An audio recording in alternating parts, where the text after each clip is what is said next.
എല്ലാ പ്രിയപ്പെട്ടവർക്കും ക്രിസ്തുയേശുവിൻ്റെ നിസ്തുല നാമത്തിൽ പ്രഭാതവന്ദനം അറിയിക്കട്ടെ. ഇന്നത്തെ നമ്മുടെ ധ്യാനത്തിനായി വെളിപ്പാട് പുസ്തകം 3-ാം അധ്യായം 12-13 വാക്യങ്ങൾ. വെളിപ്പാട് പുസ്തകം 3-ാം അധ്യായത്തിൻ്റെ 12-13 വാക്യങ്ങൾ. ജയിക്കുന്നവനെ ഞാൻ എൻ്റെ ദൈവത്തിൻ്റെ ആലയത്തിൽ ഒരു തൂണാക്കും. അവൻ ഒരിക്കലും അവിടെ നിന്ന് പോകയില്ല. എൻ്റെ ദൈവത്തിൻ്റെ നാമവും എൻ്റെ ദൈവത്തിൻ്റെ പക്കൽ നിന്ന് സ്വർഗത്തിൽ നിന്ന് തന്നെ ഇറങ്ങുന്ന പുതിയ യെരുശലേം എന്ന എൻ്റെ ദൈവത്തിൻ്റെ നഗരത്തിൻ്റെ നാമവും എൻ്റെ പുതിയ നാമവും ഞാൻ അവൻ്റെ മേൽ എഴുതും. ആത്മാവ് സഭകളോട് പറയുന്നത് എന്തെന്ന് ചെവിയുള്ളവൻ കേൾക്കട്ടെ. കർത്താവിൻ്റെ പരിശുദ്ധ നാമം വാഴ്ത്തപ്പെടുമാറാകട്ടെ. മറ്റൊരു ദിവസത്തിൻ്റെ പ്രഭാതത്തിലേക്ക് നമ്മൾ പ്രവേശിക്കുന്നു. വെളിപ്പാട് പുസ്തകം 3-ാം അധ്യായത്തിൻ്റെ 11-ാം വാക്യം വരെയാണ് കഴിഞ്ഞ ദിവസങ്ങളിൽ ധ്യാനത്തിനായി നമ്മൾ തിരഞ്ഞെടുത്തിരുന്നത്. 11-ാം വാക്യത്തിൽ കർത്താവ് നൽകുന്ന വാഗ്ദാനങ്ങളും വാണിങ്ങും ഒരുമിച്ച് പോകുന്നതായി നമുക്കറിയാം. ചെവിക്കൊള്ളാത്തവർക്ക് മുന്നറിയിപ്പ് നൽകുന്നു, ചെവിക്കൊള്ളുന്നവർക്ക് വാഗ്ദാനവും നൽകുന്നു. കർത്താവ് പറഞ്ഞ ഉപമയിൽ, അതായത് വിശുദ്ധ മത്തായി എഴുതിയ സുവിശേഷം 24-ാം അധ്യായം 48 മുതലുള്ള വാക്യങ്ങളിൽ ഒരു യജമാനന്റെ തിരിച്ചുവരവിനെ പരാമർശിക്കുന്നുണ്ട്. പ്രതീക്ഷിക്കാത്ത നാഴികയിൽ യജമാനൻ വന്ന് ന്യായവിധി നടത്തുന്നു. വിശുദ്ധ പൗലോസ് അപ്പോസ്തലൻ തെസ്സലോനിക്ക സഭയോട് കർത്താവിൻ്റെ വരവിങ്കൽ അനുസരണം കെട്ട അവിശ്വാസികളെ ന്യായം വിധിക്കുന്നതിനെ പറ്റി പറയുന്നു. 2 തെസ്സലോനിക്കർ 1-ാം അധ്യായം 7 മുതലുള്ള വാക്യങ്ങളിലാണ്. പത്രോസ് എഴുതിയ 1-ാം ലേഖനം 4-5 വാക്യങ്ങളിൽ ജീവനുള്ളവരെയും മരിച്ചവരെയും വിധിപ്പാൻ വരുന്നവൻ്റെ മുൻപാകെ ഓരോരുത്തനും അവനവൻ്റെ പ്രവൃത്തികളുടെ കണക്ക് ബോധിപ്പിക്കണം എന്ന് ഓർപ്പിക്കുന്നുണ്ട്. അപ്പോൾ എല്ലാവർക്കും തങ്ങളുടെ പ്രവൃത്തികളുടെ കണക്ക് ബോധിപ്പിക്കേണ്ട ഒരു നാളുണ്ട് എന്ന നിശ്ചയമായ മുന്നറിയിപ്പ് നൽകുന്നു. മറ്റൊരു കാര്യം മർദ്ദിതർക്ക് ആശ്വാസം നൽകുന്നതിന് വേണ്ടിയുള്ള വാക്കുകളാണ്. കർത്താവ് വേഗം വരുന്നതിനാൽ ഇപ്പോഴത്തെ കഷ്ടങ്ങൾ ക്ഷമയോടെ സഹിക്കുക എന്ന് യാക്കോബ് അപ്പോസ്തലൻ പറയുന്നു. യാക്കോബിൻ്റെ ലേഖനം 5-ാം അധ്യായത്തിലാണ്. വരുവാനുള്ളവൻ വരും, താമസിക്കയില്ല. എബ്രായ ലേഖനം 10-ാം അധ്യായത്തിൻ്റെ 37-ാം വാക്യം. ക്രിസ്തുവിൻ്റെ വ്രതന്മാർ ക്ഷമയും സഹിഷ്ണുതയും ഉള്ളവരായി കർത്താവിൻ്റെ വരവിന് വേണ്ടി കാത്തിരിക്കണം. കർത്താവ് വരും നിശ്ചയം. അവർ ഉള്ളത് മുറുകെ പിടിച്ചുകൊണ്ടാൽ അവരുടെ കിരീടം ആരും എടുത്തു കളകയില്ല. തങ്ങളുടെ അവകാശം നഷ്ടപ്പെടുത്തിയ അനേകരെ പറ്റിയും മറ്റൊരാൾ അതെടുത്തു കളഞ്ഞ പലരെ പറ്റിയും വിശുദ്ധ വേദ പുസ്തകത്തിൽ പറയുന്നുണ്ട്. ഉൽപ്പത്തി പുസ്തകം 25-ാം അധ്യായത്തിൽ ഏശാവിനെ കുറിച്ച് നമ്മൾ കാണുന്നു. 27-ാം അധ്യായത്തിലും ഉൽപ്പത്തി പുസ്തകം 39-ാം അധ്യായം, ശമൂവേലിൻ്റെ 1-ാം പുസ്തകം 16-ാം അധ്യായത്തിൻ്റെ 1-13 വാക്യങ്ങളിലും കാണുന്നു. പലരെ കുറിച്ചാണ്. രൂബേനെ കുറിച്ച്, ശൗലിനെ കുറിച്ച്, ഷേപ്നായെ കുറിച്ച്, യാക്കോബ്, അബിയാദ, യൂദ ഇസ്കരിയാത്തോ, യഹൂദ ജനം അല്ലെങ്കിൽ പഴയ ഇസ്രായേൽ, അതേക്കുറിച്ചൊക്കെ റോമാലേഖനം 11-1 നമ്മൾ വായിക്കാം. അപ്പോൾ ഒരുവൻ ദൈവവിളിക്ക് അയോഗ്യനായി തീർന്നാൽ തിരസ്കരിക്കപ്പെടുകയും മറ്റൊരാൾ ആ സ്ഥാനത്ത് വിളിച്ചാക്കപ്പെടുകയും ചെയ്യും. ദൈവകൃപയ്ക്ക് മാത്രമേ അയാളെ തിരികെ അവരോധിക്കാൻ സാധിക്കുകയുള്ളൂ. അപ്പോൾ തിരസ്കരണവും ഉൾക്കൊള്ളലും സ്വീകരണവുമൊക്കെ വാഗ്ദാനങ്ങളായി വെളിപ്പാട് പുസ്തകത്തിൽ നമുക്ക് നൽകുന്നു. ഉയർത്തെഴുന്നേറ്റ കർത്താവ് നൽകുന്ന വാഗ്ദാനങ്ങൾ ഈ വേദഭാഗത്ത് നമ്മൾ വായിച്ചു. ഒന്ന്, വിശ്വസ്ത ക്രിസ്ത്യാനി ദൈവത്തിൻ്റെ ആലയത്തിൽ ഒരു തൂണായിരിക്കും. പത്രോസും യാക്കോബും യോഹന്നാനും യെരുശലേമിലെ സഭകളുടെ തൂണുകളായിരുന്നു.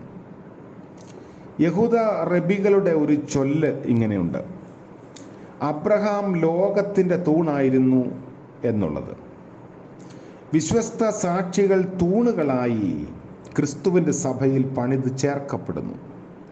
അപ്പോൾ ക്രിസ്തുവിൻ്റെ സഭയിലെ തൂണുകൾ എന്ന് പറഞ്ഞാൽ ആ ഒരു ക്രിസ്തീയ നിലപാടുകൾ മുറുകെ പിടിക്കുന്ന ആളുകളെ താങ്ങി നിർത്തുന്നവരായി പരിലസിക്കുമെന്നതാണ് തൂണുകൾ എന്ന വാക്കുകൊണ്ട് അർത്ഥമാക്കേണ്ടത്.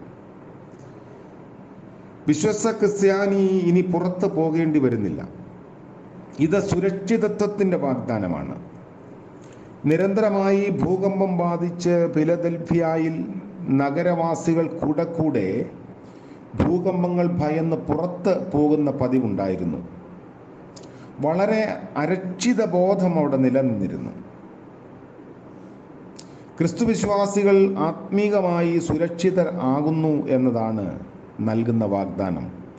അതോടൊപ്പം തന്നെ വിശ്വസ്തതയും സന്മാർഗനിഷ്ഠയിൽ സുസ്ഥിരതയും കുറിക്കുന്നതാണ് ഈ വാഗ്ദാനം എന്നത് നമുക്ക് മനസ്സിലാക്കാം. മറ്റൊരു കാര്യം, വിശ്വസ്ത സാക്ഷികളുടെ മേൽ ക്രിസ്തു ദൈവത്തിൻ്റെ നാമം എഴുതും. അത് പ്രധാനപ്പെട്ട ഒരു കാര്യമാണ്. ദൈവത്തിൻ്റെ സ്വന്തം എന്ന് തിരിച്ചറിയപ്പെടുന്ന ലേബലാണ് ഈ നാമം. 3 ചിത്രങ്ങൾ അതുമായി ബന്ധപ്പെടുത്തി നമുക്ക് എടുക്കാം. ഒന്ന്, ആസ്യയിലെ നഗരങ്ങളിൽ പൊതുവായും ഫിലദൽഫിയയിൽ പ്രത്യേകിച്ചും ആയുഷ്കാലം മുഴുവനും വിശ്വസ്ത സേവനം ചെയ്തിട്ടുള്ള ഒരു പുരോഹിതനെ ബഹുമാനിക്കാൻ ദേവാലയത്തിൽ ഒരു പുതിയ തൂണ് സ്ഥാപിച്ചതിൻ്റെ മേൽ ആ പുരോഹിതൻ്റെയും അദ്ദേഹത്തിൻ്റെ പിതാവിൻ്റെയും പേര് എഴുതി വെക്കുന്ന പതിവുണ്ടായിരുന്നു. ഇതുപോലെയാണ് യേശുക്രിസ്തു സത്യവിശ്വാസികളായ തൻ്റെ പുരോഹിതന്മാർക്ക് വേണ്ടി ബഹുമതി വാഗ്ദാനം ചെയ്യുന്നത്. അവരുടെ മേൽ ക്രിസ്തുവിൻ്റെ നാമവും പിതാവായ ദൈവത്തിൻ്റെ നാമവും എഴുതും. വളരെ ശ്രേഷ്ഠമായ ഒരു ബഹുമതിയായി നമുക്ക് ഇതിനെ കണക്കാക്കാം. രണ്ടാമത്തെ ഒരു കാര്യം, പ്രാചീന കാലത്ത് ഒരടിമയുടെ ഉടമസ്ഥാവകാശം മുദ്രയിടുന്നത് ഉടമസ്ഥൻ്റെ പേരിൻ്റെ ആദ്യത്തെ അക്ഷരം അടിമയുടെ ശരീരത്തിൽ മുദ്ര കുത്തിക്കൊണ്ടാണ്. ദൈവം തൻ്റെ വിശുദ്ധന്മാരെ അതുപോലെ മുദ്ര കുത്തി തൻ്റെ സ്വന്തമാക്കുമെന്നാണ് അർത്ഥം. 3, പഴയ നിയമത്തിൽ ദൈവം മോശയോട് കൽപ്പിച്ചു, അഹരോനും അഹരോൻ്റെ പുരോഹിതന്മാരും ജനത്തോട് അവർ എൻ്റെ നാമം ഇസ്രായേൽ മക്കളുടെ മേൽ ഇടണം എന്ന് പറയണം. സംഖ്യാപുസ്തകം 6-ാം അധ്യായത്തിലാണ്. 4-മത്തെ ഒരു കാര്യം, വിശ്വസ്ത ക്രിസ്ത്യാനികളുടെ മേൽ അല്ലെങ്കിൽ വിശ്വാസികളുടെ മേൽ ദൈവത്തിൻ്റെ നഗരമായ പുതിയ യെരുശലേമിൻ്റെ നാമം എഴുതും. ദൈവനഗരത്തിലെ പൗരത്വത്തിൻ്റെ അടയാളമായി യെഹെസ്കേൽ പ്രവചനത്തിൽ പുനർനിർമ്മാണം ചെയ്ത നഗരത്തിൻ്റെ പേര് യഹോവ അവിടെ ഉണ്ട് എന്നാണ്. യെഹെസ്കേൽ 48-ാം അധ്യായം 35-ാം വാക്യം. വിശ്വസ്തർ അവിടെ എന്നേക്കും പൗരന്മാരായിരിക്കും. അവിടെ എല്ലായ്പ്പോഴും ദൈവ സാന്നിധ്യമുണ്ട്. 5-മത്തെ ഒരു ചിന്ത, വിശ്വസ്ത സാക്ഷികളുടെ മേൽ ക്രിസ്തുവിൻ്റെ പുതുനാമം എഴുതും. പുതുനാമം ലഭിക്കുന്നതിൻ്റെ പ്രാധാന്യം ഫിലദൽഫിയക്കാർക്ക് പെട്ടെന്ന് തിരിച്ചറിയാമായിരുന്നതാണ്. AD 17-ാം ആണ്ട് ഭയങ്കരമായ ഭൂകമ്പം മൂലം നഗരം മുഴുവൻ നശിച്ചപ്പോൾ റോമാ ചക്രവർത്തിയായ തിബരിയോസ് കൈസർ ദയവുണ്ടായി നഗരം പുനർനിർമ്മാണം ചെയ്യുവാൻ വേണ്ട എല്ലാ സഹായങ്ങളും നൽകി. അതിൻ്റെ നന്ദി സൂചകമായി പുതിയ നഗരത്തിന് അവർ പുതിയ കൈസരിയ എന്ന് പുതിയ നാമം നൽകി. അതുപോലെ തന്നെ വെസ്പേഷ്യൻ ചക്രവർത്തിയുടെ കാലത്ത് ഫ്ലോവിയ എന്ന പുതുനാമം നൽകി. യേശുക്രിസ്തു നൽകുന്ന പുതുനാമം എന്തായിരിക്കും എന്ന് ഇപ്പോൾ ആർക്കും അറിഞ്ഞുകൂടാ. വെളിപ്പാട് പുസ്തകം 19-ാം അധ്യായത്തിൻ്റെ 12-ാം വാക്യത്തിൽ ഭാവിയിൽ ക്രിസ്തു സകലത്തെയും കാൽക്കീഴാക്കുമ്പോൾ അവൻ്റെ വിശുദ്ധന്മാർ ആ വിജയത്തിൽ പങ്കാളികളാണെന്നും ക്രിസ്തുവിൻ്റെ വകയാണെന്നും കാണിക്കുന്നതാണ് പുതിയ നാമം. അപ്പോൾ വലിയൊരു പദവിയിലേക്ക്, അവകാശത്തിലേക്ക് ക്രിസ്തു തൻ്റെ സാക്ഷികളെ, വിശ്വസ്തരായ സാക്ഷികളെ കൂട്ടിച്ചേർക്കുന്നു എന്ന നിത്യമായ സത്യം ഈ വേദഭാഗം നമ്മെ ഓർമ്മിപ്പിക്കുകയും ധൈര്യപ്പെടുത്തുകയും ചെയ്യുന്നു. കഷ്ടതയുടെയും പ്രയാസങ്ങളുടെയും മധ്യത്തിലൂടെ കടന്നു പോകുന്ന വിശ്വാസ ജീവിതത്തിൻ്റെ അനുഭവങ്ങളിൽ ഇതാ ക്രിസ്തു നമുക്ക് വേണ്ടി കരുതിയിരിക്കുന്ന ബഹുമതികൾ പല വിധത്തിലുള്ളതാണ്. പുതിയ നാമം എഴുതി ചേർക്കും. ദൈവത്തിൻ്റെ സ്വന്തം എന്ന നിലയിലേക്ക് സ്വീകരിച്ചു കൊള്ളും. അങ്ങനെ നമുക്ക് ലഭിക്കുന്ന വിശ്വാസ ജീവിതത്തിൻ്റെ വഴിത്താരകളിൽ നമ്മെ കൂടുതൽ ഉജ്ജ്വലിപ്പിക്കുന്നത് നടന്നു പോകുന്ന പാതയുടെ എൻഡിങ്ങിലുള്ള ബഹുമതികളാണ്. ഒരു ക്രിസ്ത്യാനിയെ സംബന്ധിച്ച് ഇത് കരുത്താണ്, ഉൾക്കരുത്താണ്, പ്രചോദനമാണ്. അങ്ങനെ വിശ്വസ്തരായി ജീവിപ്പാൻ നമുക്ക് സാധിക്കട്ടെ. പ്രാർത്ഥിക്കാം. കാരുണ്യവാനായ ദൈവമേ, സ്വർഗീയ പിതാവേ, അനുഗ്രഹീതമായ മറ്റൊരു പ്രഭാതം നൽകിയല്ലോ. രാത്രിയിൽ നിദ്രയും വിശ്രമവും നൽകി ജീവനുള്ളവരുടെ ദേശത്ത് യഹോവയുടെ നാമം വിളിച്ചപേക്ഷിപ്പാൻ തക്കവണ്ണം ലഭിച്ചിരിക്കുന്ന പുതിയ അവസരത്തിനായും സ്തോത്രം. ഇന്നത്തെ പകൽക്കാല ജീവിതത്തിൽ അവിടുന്ന് ഞങ്ങൾക്ക് വെളിച്ചമായും പ്രകാശമായും വഴികാട്ടിയായും കൂടെ ഇരിക്കണം. ആലോചനക്കാരനായിരിക്കണമേ കർത്താവേ. പതറിപ്പോകാത്ത പാദങ്ങളും ഇടറാത്ത മനസ്സുകളും നൽകണമേ.